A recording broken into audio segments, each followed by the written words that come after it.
Okay, another day, another roof, and we are in Bendigo. We're yet another chimney on this Department of Human Services house, and there are clearly bees in the chimney.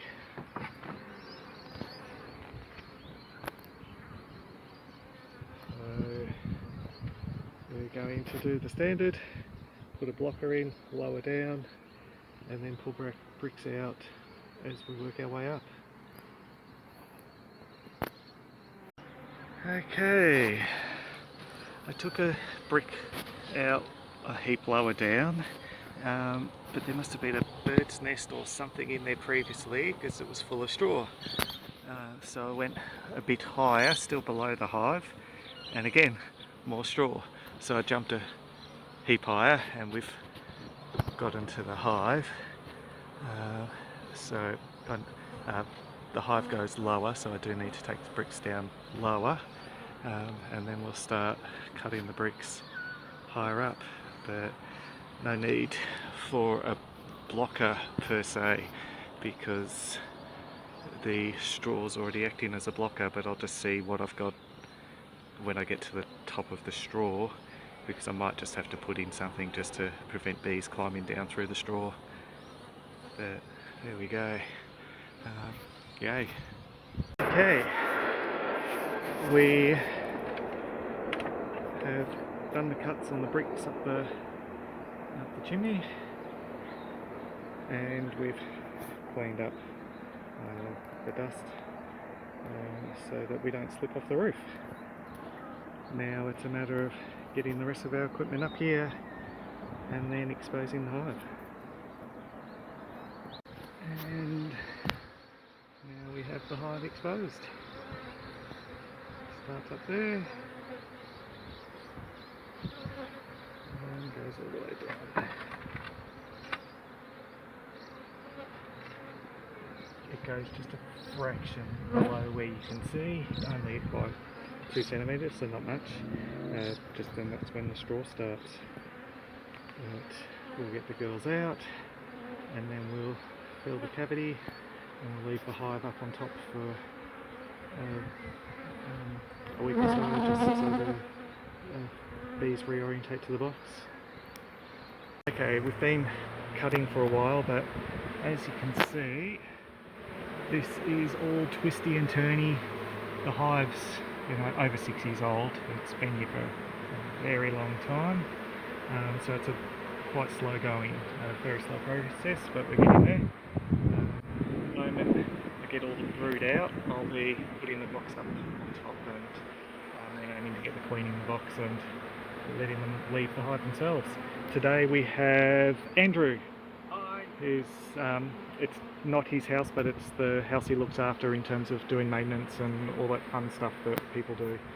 So he's also a beekeeper and learning a little bit about relocations.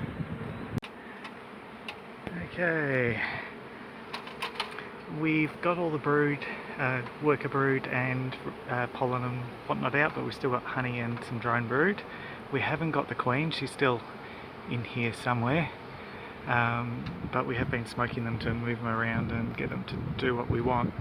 So got the hive now on top of the chimney, so now we've just got to get the queen, or at least get all the bees out of here. So I'm going to smoke them for a little bit just to push them up, and then I'll get some honey big on and spray that in to stop them coming back down, and that way I can keep cutting honey out, and then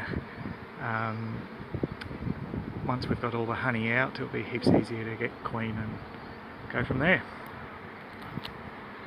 Okay, so we've come back a little bit later in the day because couldn't find the queen with all the smoke and whatnot, and she was really good at hiding, and so we're now going to bevac the bees into the box and then unite them. So yeah, frustrating, but it is what it is. Okay, it's quite dark out there, it's getting late, but we've greatly reduced the number of bees.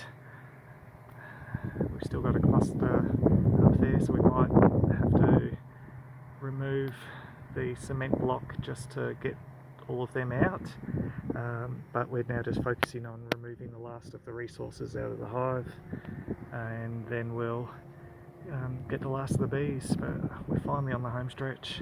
This hive's made it hard for us. Okay, later than I expected, but hive is predominantly gone. Oh, there's one girl bee left there. There's some drones, but we're not worried about the drones. And Queenie, whoa, too much light. Queenie's there on the right, but for some reason, let me try again. There we go. Queenie's on the right of the queen clip. We're just going to mark her up with a pink dot, and we're done for the night. We'll take these hives back to Andrew's place, who's been working hard, and unite them. There we go. Okay, we are at what is now a quarantine apiary, at Andrew's quarantine apiary. Queen has a pink dot on her back, if you can see. There you go, pink dot. Because we don't know how old she is, and pink isn't in the international colour marking system, so that tells us that we don't know her age. We're going to put this double box on top of the brood boxes.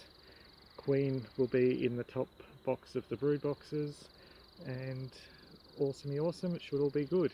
Fingers crossed.